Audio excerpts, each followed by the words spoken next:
Why is it that we can remember a 20-hour game we finished 5 years ago, but barely remember the game we've been playing every day for the last 6 months? Think about it. Years after finishing Red Dead Redemption 2, people still talk about Arthur Morgan. Persona fans still miss the Phantom Thieves. And ask anyone who's played The Last of Us, and chances are they can still picture the opening almost scene for scene. These aren't just games people enjoy, they are experiences people carry with them. Now contrast that with many live service games and ask yourself one simple question. Why do we keep playing them? Take a competitive game like League of Legends. You queue up, play a few ranked matches, win some, lose some, and hopefully climb a little higher on the ladder. I know exactly how that feels because I spent almost 6 years playing League of Legends myself. And looking back, I realized something very important. I wasn't chasing a memorable experience. I was chasing a number. Every season, that number would reset and I would do it all over again. Unless your goal is to become a pro, what exactly are you climbing toward?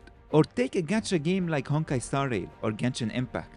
At first, you're excited by the characters, the story, and maybe by discovering a new world. But eventually, for many players, the routine begins to take over. You log in to complete your dailies, spend your stamina, collect your rewards, and log out. Miss a few days, and it starts to feel like you're falling behind. And of course, this design is not by accident. Many live service games are built to give you a reason to come back tomorrow. They do so with daily rewards, limited time events, and also battle passes. And this is completely fine if you are really enjoying the game. But still, it is worth asking yourself one very important question. Would you still be playing the game if all of that disappeared tomorrow? That is exactly when you should consider playing games that actually want you to finish them.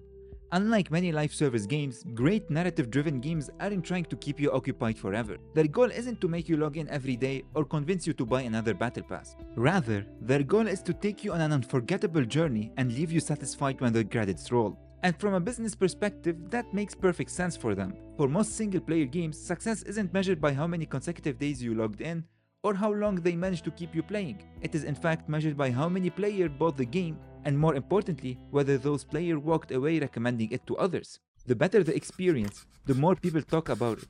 The more people talk about it, the more copies it sells. And what's interesting is that these games let you experience the world at your own pace. They don't pressure you to log in every day through notifications, emails, or limited time events.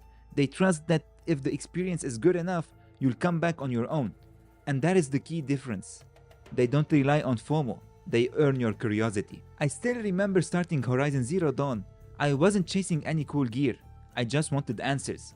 What happened to humanity? Why are giant robotic creatures roaming the earth? Every new discovery made me want to keep playing. And on top of building fascinating worlds, they fill them with characters who feel genuinely human. Take Red Dead Redemption 2.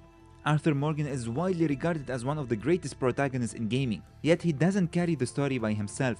Characters like Dutch, Joan, Sadie, and Jose are written with so much depth that players continue debating their motivations years after finishing the game. They don't feel like NPCs, they feel more like human, and you really start to connect with them on an emotional level. The same can be said for Uncharted 4. Nathan Drake is an incredible protagonist, but the story wouldn't be nearly as compelling without characters like Sam, Elena, and Sully. Each relationship reveals a different side of Nathan, making him feel less like a video game hero and more like a real person struggling with ambition, guilt, and the people he loves. And because you've spent dozens of hours living alongside these characters, the ending often hits you like a truck. The credits begins to roll, and you just sit there, quietly, thinking, damn, what now? It is a strange feeling, almost like saying goodbye to people you've known for years. And I think that is what makes these experiences so special. Great narrative-driven games don't end when the credits roll. They continue living in your mind long after you've put the controller down. They make you reflect on the journey, on the choices you made, and on whether things could have ended differently. Years later, I'm still thinking about Persona 3 Reload's ending. I still find myself wondering whether Joel made the right choice at the end of The Last of Us. And I still question some of the decisions I made during my first playthrough of Undertale. Very few forms of entertainment stay with you in that way. That is why I believe everyone should experience at least a few great narrative-driven games in their lifetime. The next time you're about to boot up the same game you've been playing for months, maybe try something different. I am begging you to do so, because years from now, you probably won't remember another completed battle pass, but you will definitely remember the people you met, the world you explored, and the story you lived. Thanks for watching, and I'll see you in the next one.